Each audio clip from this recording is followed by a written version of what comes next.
ಇಲ್ಲಿ ಬಂದು ಹಾಲಿಲ್ಲದೆ ಇದ್ದಾಗ ಕ್ಯಾಲ್ಸಿಯಂ ಕೊರತೆ ಆಗಿ ಮರಿಗಳು ವೀಕ್ ಆಗೋ ಚಾನ್ಸಸ್ ಜಾಸ್ತಿ ಇರುತ್ತೆ.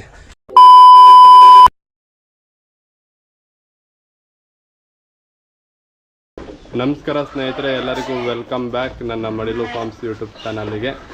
ಇವತ್ತೇನು ನೋಡ್ಬೋದು, ಡೇ 3 ವಿಡಿಯೋ ಆಗಿರುತ್ತೆ. ಡೇ 3 ಅಂದರೆ ನಾವು ಆಲ್ರೆಡಿ 4 ಡೇಸ್ನ ಲೆಸ್ ಮಾಡಿ ಡೇ 3 ಅಂತ ಕೌಂಟ್ ಮಾಡ್ಕೊಂಡಿದ್ದೆ, ಯಾಕೆಂದರೆ ವಿಡಿಯೋ ಸ್ಟಾರ್ಟ್ ಮಾಡೋಕ್ಕಾಗಲಿಲ್ಲ.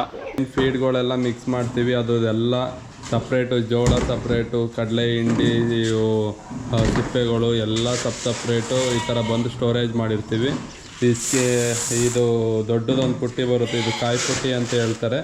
ಇದರೊಳಗಡೆಗೆ ಸ್ಕೇಲಲ್ಲಿಟ್ಟು ಪ್ರತಿ ಮರಿಗೂ ಒಂದು ದಿನಕ್ಕೆ 200 ಗ್ರಾಮ್ ಅಂದರೆ ಒಂದು ಟೈಮಿಗೆ 200 ಗ್ರಾಮ್ ಅಂದರೆ 300 ಗ್ರಾಮ್ ಅಂದರೆ ಎಷ್ಟು ಹಾಕ್ತೀವಿ ಅಷ್ಟೇ ಮೆಜರ್ಮೆಂಟ್ಸ್ ಮಾಡಿ ಕ್ಯಾಲ್ಕುಲೇಟಿವ್ ಆಗಿ ಫೀಡ್ ಹಾಕ್ತಾಯಿದ್ದೀವಿ ಪ್ರೆಸೆಂಟ್ಲಿ. ನೋಡ್ಬೋದು, ಎಲ್ಲ ಈ ಥರ ಸ್ಟೋರೇಜ್ ಮಾಡಿಕೊಂಡ್ರೆ ಕೋಳಿಗಳಿಗೆ ಇದು ಮಾಡೋದಾಗಲಿ ಇಲ್ಲ ಹುಳಗಳು ಬೀಳೋದಾಗಲಿ ಆ ಥರ ಏನೂ ಆಗೋದಿಲ್ಲ. ನೋಡಿ, ಈ ಥರ ಮಿಕ್ಸ್ ಮಾಡಿ ನಾವು ಫೀಡ್ನ ಹಾಕ್ತೀವಿ. ನೋಡ್ಬೋದು, ಇದೇನು ಬಕೆಟಲ್ಲಿ ನೋಡಿ, ಅದು 2 kg ಮೇವು ರೆಡಿ ಮಾಡ್ಕೊಂಡಿದ್ದೀವಿ. ಟೋಟಲ್ 10 kg ಮೇವು ಅದರಲ್ಲಿದೆ, 2 kg ಇದರಲ್ಲಿದೆ. ಇದು ಬಂದು 8 ಮರಿ ಇದಾವಲ್ಲ, ಅದಕ್ಕೆ 1 kg 800 ಗ್ರಾಮು.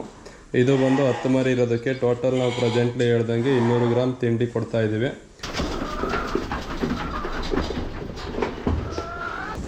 ಎಲ್ಲವಕ್ಕೂ ಫೀಡ್ ಹಾಕಿದ್ದೀವಿ.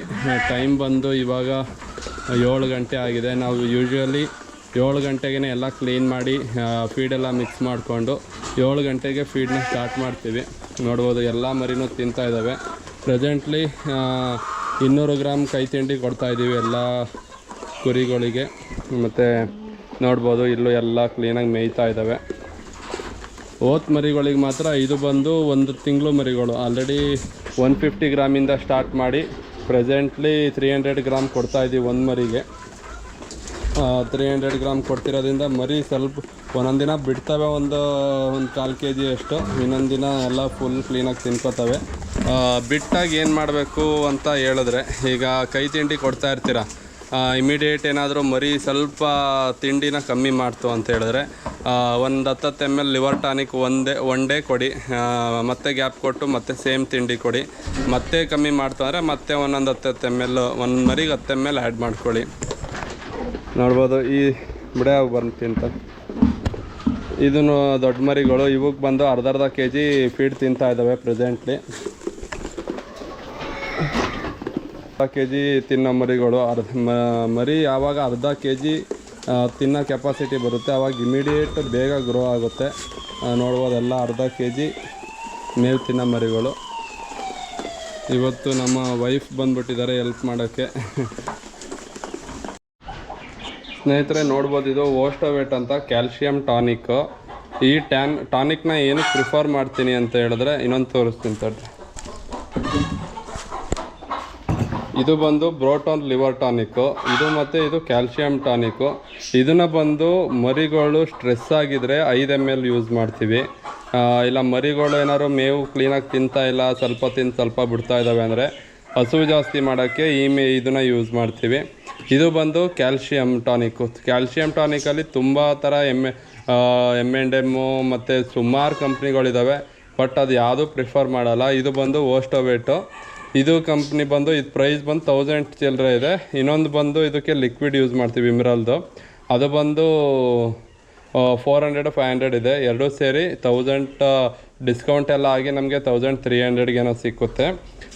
ಈ ಕ್ಯಾಲ್ಶಿಯಮ್ನ ಯೂಸ್ ಮಾಡಿದ್ರೆ ಇದು ಬಂದು ಈಗ ಲಿವರ್ ಟಾನಿಕ್ ಡಿವಾರ್ಮಿಂಗ್ ಮಾಡಾದ್ಮೇಲೆ ಏನು 3 ದಿನ ಲಿವರ್ ಟಾನಿಕ್ ಹಾಕ್ತೀರಾ, ಅದಾದಮೇಲೆ 3 ದಿನ ಬಂದು ಕಂಟಿನ್ಯೂಸ್ ಆಗಿ ಕ್ಯಾಲ್ಶಿಯಂ ಟಾನಿಕ್ ಹಾಕಿ. ಕ್ಯಾಲ್ಶಿಯಂ ಟಾನಿಕ್ ಏನಕ್ಕೆ ಹಾಕಬೇಕು ಅಂದರೆ, ಈ ಮರಿಗಳಿಗೆ ವೀಕ್ನೆಸ್ ಇರುತ್ತೆ. ಈಗ ತಾಯಿ ಹಾಲು ಕುಡಿದು ಬಂದಿರ್ತವೆ ಮರಿಗಳು. ಇಲ್ಲಿ ಬಂದು ಹಾಲಿಲ್ಲದೆ ಇದ್ದಾಗ ಕ್ಯಾಲ್ಶಿಯಮ್ಮು ಕೊರತೆ ಆಗಿ ಮರಿಗಳು ವೀಕ್ ಆಗೋ ಚಾನ್ಸಸ್ ಜಾಸ್ತಿ ಇರುತ್ತೆ. ಹಾಗಾಗಿ ನೀವು ಕ್ಯಾಲ್ಶಿಯಂ ಕೊಟ್ಟಾಗ ಸೇಮ್ ಹಾಲಲ್ಲಿ ಏನು ಕ್ಯಾಲ್ಶಿಯಂ ಸಿಗುತ್ತೆ, ಸೇಮ್ ಕ್ಯಾಲ್ಶಿಯಂ ಸಿಕ್ಕಿದಾಗ ಮರಿ ಇನ್ನೂ ಬೇಗ ಫುಡ್ಡಿಗೆ ಅಡ್ಜಸ್ಟ್ ಆಗುತ್ತೆ, ಬೇಗ ಡೆವಲಪ್ಮೆಂಟ್ ಕಡೆಗೆ ಸ್ವಲ್ಪ ಇಂಪ್ರೂವೈಸ್ ಆಗುತ್ತೆ. ಹಂಗಾಗಿ ಲಿವರ್ ಟಾನಿಕ್ಕು ಮತ್ತು ಕ್ಯಾಲ್ಶಿಯಂ ಟಾನಿಕ್ಕು ಮೇಯ್ನ್ ಇಂಪಾರ್ಟೆಂಟ್ ಆಗುತ್ತೆ. ಅದಾದಮೇಲೆ ಬಂದು ಮಿನರಲ್ ಮಿಕ್ಸರ್ ಸ್ವಲ್ಪ. ಈಗ ಹೊರಗಡೆ ತಿನ್ಬೇಕಾದ್ರೆ ಪ್ರತಿಯೊಂದು ಮಿನರಲ್ ಆಗಲಿ ಏನು ಪ್ರೋಟೀನ್ ವಿಟಮಿನ್ಸ್ ಪ್ರತಿಯೊಂದು ಸಿಗ್ತಾ ಇರುತ್ತೆ ಪ್ರತಿಯೊಂದು ಮೇವಲ್ಲಿ. ನಾವು ಸ್ಟಾಲ್ ಫೀಡಿಂಗ್ ಮಾಡೋದ್ರಿಂದ ಅದೇನು ಸಿಗೋದಿಲ್ವಲ್ಲ, ಹಂಗಾಗಿ ಮಿನರಲ್ ಮಿಕ್ಸರ್ ಆ್ಯಡ್ ಮಾಡಿಕೊಂಡ್ರೆ ಸ್ವಲ್ಪ ಅದು ಬ್ಯಾಲೆನ್ಸ್ಡ್ ಆಗುತ್ತೆ. ಹಂಗಾಗಿ mineral mixer, calcium tonic, liver tonic ಬಂದು ಮೇಯ್ನ್ ಇಂಪಾರ್ಟೆಂಟ್ ಆಗಿರುತ್ತೆ. ನೀವೇನಾದ್ರು ಕೇಳ್ಬೋದು, ಅದಿಲ್ಲದೇ ಮರಿ ಏನಾದರೂ ಡೆವಲಪ್ ಆಗೋದಿಲ್ವಾ ಅಂತ. ಅದಿಲ್ಲದೇ ಕೂಡ ಮರಿ ಡೆವಲಪ್ ಆಗುತ್ತೆ. ಆದರೆ ನೀವು ಅಂದ್ಕೊಂಡಿರೋ ಥರ ಈಗ ನಾವು ಶಾರ್ಟ್ ಟರ್ಮ್ ಮಾಡೋದ್ರಿಂದ ಶಾರ್ಟ್ ಟರ್ಮಲ್ಲಿ ಏನಿರುತ್ತೆ ಮೇಯ್ನು, ನಾವು ಅಂದ್ಕೊಂಡಿದ್ದ ಟೈಮಿಗೆ ಮರಿಗಳು ವೆಯ್ಟ್ ಗೇನ್ ಆಗಬೇಕು, ರೀಚ್ ಆಗಬೇಕು ಅಂದರೆ ನಾವು ಇದೆಲ್ಲ ಸಣ್ಣ ಪುಟ್ಟ ಸ್ಟೆಪ್ಸ್ಗಳು ತಗೊಳ್ಳೇಬೇಕಾಗುತ್ತೆ. ಹಂಗಾಗಿ ನೀವು ಹೊರಗಡೆ ಇಸೋರಿಗೆಲ್ಲ ಇದೆಲ್ಲ ನೆಸೆಸಿಟಿ ಆಗೋಲ್ಲ. ಅವ್ರಿಗೆ ಮೇಯ್ನ್ ಬರೋದು ವ್ಯಾಕ್ಸಿನೇಷನ್ನು ಮತ್ತು ಡಿವಾರ್ಮಿಂಗ್ ಎರಡೇ ಇಂಪಾರ್ಟೆಂಟ್ ಆಗಿರುತ್ತೆ. ನಮಗೆ ಬಂದು ಪ್ರತಿಯೊಂದು ಸಣ್ಣ ಪುಟ್ಟ ಕೂಡ ಇಂಪಾರ್ಟೆಂಟ್ ಆಗುತ್ತೆ. ಏನಕ್ಕೆ ಅಂದರೆ ಸ್ಟಾಲ್ ಫೀಡಿಂಗ್ ಮಾಡೋದ್ರಿಂದ ಕೆಲವೊಂದು ಪ್ರೋಟೀನ್ ವಿಟಮಿನ್ ನಾವು ಸಪ್ಲೈ ಮಾಡೋಕ್ಕಾಗೋದಿಲ್ಲ. ಹಂಗಾಗಿ ಇವೆಲ್ಲ ಆ್ಯಡ್ ಮಾಡ್ಕೊತೋದ್ರೆ ಮರಿ ಡೆವಲಪಿಗೆ ಹೆಲ್ಪ್ ಆಗುತ್ತೆ. ನೋಡ್ಬೋದು, ಇದು ಆಲ್ರೆಡಿ 200 ಗ್ರಾಮ್ ಕೈ ತಿಂಡಿನ ಎಷ್ಟು ಬೇಗ ತಿಂದಿದ್ದಾವೆ. ಬಟ್ ಈ ಮರಿಗಳು ತಿಂದಿಲ್ಲ. ಈ ಮರಿ ಏನಕ್ಕೆ ತಿಂತಾಯಿದ್ದಾವೆ ಅಂದರೆ ಇದಕ್ಕೆ ಇನ್ನೂ ತಿನ್ನೋ ಕೆಪಾಸಿಟಿನೂ ಇದೆ. ಬಟ್ ನಾವು ಇವಾಗಲೇ ಕೊಡ್ತು ಅಂದರೆ ಲೂಸ್ ಮೋಷನ್ ಆಗುತ್ತೆ. ಹಂಗಾಗಿ ನಾವು ಈಗಲೇ ಕೊಡೋಕ್ಕೆ ಹೋಗಬಾರ್ದು. ಒಂದು 3 ದಿನ ಇದು ತಿಂದು ಕ್ಲೀನಾಗಿ ಜೀರ್ಣ ಮಾಡ್ಕೊಳ್ಳೋ ಶಕ್ತಿ ಬಂದು ಪಿಕ್ಕೆ ಎಲ್ಲ ಕ್ಲೀನಾಗಿ ಆಗ್ತಾಯಿದ್ದಾವೆ ಅಂದಾಗ ನಾವು 250 ಗ್ರಾಮ್ ಆಗಲಿ 300 ಮಾಡಬಾರ್ದು, 250 ಗ್ರಾಮ್ ಮಾಡಬೇಕು. ಒಂದು ಮರಿಗೆ 50 ಗ್ರಾಮ್ ಮಾಡಿ ಸೇಮ್ ಅದೇ ಥರ ಸೇಮ್ ರೋಟೀನ್ ಚೆಕ್ ಮಾಡಬೇಕು ಒಂದು 4 ದಿನ.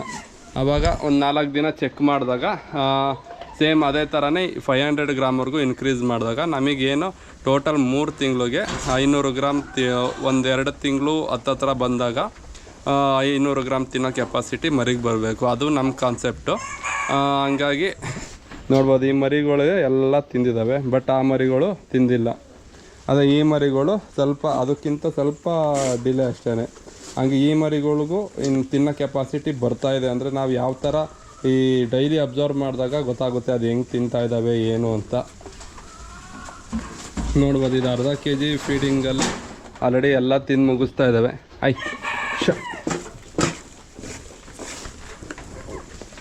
ಹಂಗಾಗಿ ಯಾರು ಸ್ಟಾಲ್ ಫೀಡಿಂಗ್ಗಳು ಮಾಡ್ತೀರಾ ಅದೆಲ್ಲ ಸಣ್ಣ ಪುಟ್ಟ ಮ್ಯಾಟ್ರುಗಳು, ಸಣ್ಣ ಮಿನರಲ್ ಬ್ರಿಕ್ಸ್ಗಳು ಕಟ್ಟೋದಾಗಲಿ ಪ್ರತಿಯೊಂದು ಕೂಡ ಇಂಪಾರ್ಟೆಂಟಾ ಅಂತ ಅನ್ಕೊಳಕ್ಕೆ ಹೋದರೆ ಇಂಪಾರ್ಟೆಂಟ್ ಇರುತ್ತೆ. ಒಂದು ಟೈಮಲ್ಲಿ ಇಂಪಾರ್ಟೆಂಟ್ ಇಲ್ಲದೆ ಇರ್ಬೋದು, ಬಟ್ ಒಂದೊಂದು ಟೈಮಲ್ಲಿ ಅದು ಕೂಡ ಇಂಪಾರ್ಟೆಂಟ್ ಆಗುತ್ತೆ ಡೆವಲಪ್ಮೆಂಟಿಗೆ. ಹಂಗಾಗಿ ಸಣ್ಣ ಪುಟ್ಟದ್ದು ಕೂಡ ನೀವು ಲೆಕ್ಕಾಚಾರ ಮಾಡಿಕೊಂಡು ಫೀಡ್ ಮ್ಯಾನೇಜ್ಮೆಂಟಲ್ಲಿ ತುಂಬ ಇಂಪಾರ್ಟೆಂಟ್ ಆಗುತ್ತೆ. ಸ್ನೇಹಿತರೆ ನೋಡ್ಬೋದು, ಎಲ್ಲ ಮರಿ ಆಲ್ರೆಡಿ ಕೈ ತಿಂಡಿ ತಿಂದು ನಿಂತಿದ್ದಾವೆ. ನಾನು ಆವಾಗಲೇ ಹೇಳ್ದಂಗೆ ಓತ್ ಮರಿಗಳು ಸ್ವಲ್ಪ ಒಂದು 1/4 kg 300 ಗ್ರಾಮಷ್ಟು ಫೀಡನ್ನ ಬಿಟ್ಬಿಡ್ತವೆ. ಅವಾಗ ಏನು ಮಾಡಬೇಕು ಅಂದರೆ ನೀವು ಸ್ವಲ್ಪ ಫೀಡನ್ನ ಡಿಲೇ ಮಾಡಿ.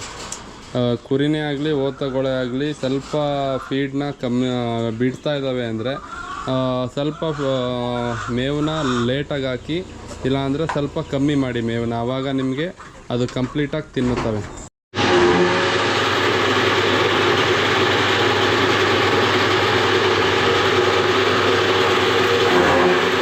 ಸ್ನೇಹಿತರೆ ನೀವು ನೋಡ್ಬೋದು, ಇದು ಒಂದು ಉಳ್ಳಿ ಒಟ್ಟನ್ನ ನಾವು ಈ ಥರ ಪೌಡ್ರ್ ಮಾಡ್ಕೊಳ್ಳೋದ್ರಿಂದ ವೇಸ್ಟೇಜು ಕಮ್ಮಿ ಆಗುತ್ತೆ, ಪ್ಲಸ್ಸು ಮರಿಗೆ ತಿನ್ನೋಕ್ಕೆ ಹದವಾಗಿ ಸಿಗುತ್ತೆ. ಹಂಗಾಗಿ ನಾವು ಉಳ್ಳಿ ಒಟ್ಟಾಗಲಿ ರಾಗಿ ಆಗಲಿ ಪ್ರತಿಯೊಂದು ಈ ಥರ ಚಾಪ್ ಮಾಡ್ಕೊಂಡೇ ಕೊಡ್ತೀವಿ ಮಿಷಿನಲ್ಲಿ. ನೋಡಿ, ನಮ್ಮದು ಇದೇ ಮಿಷಿನ್ನು, ಎಲ್ಲದನ್ನು ಪುಡಿ ಮಾಡೋ ಕೆಪಾಸಿಟಿ ಇರೋ ಮಿಷಿನ್ನು. ನೋಡಿ, ಬನ್ನಿ ಇದನ್ನು ಹಾಕೋಣ.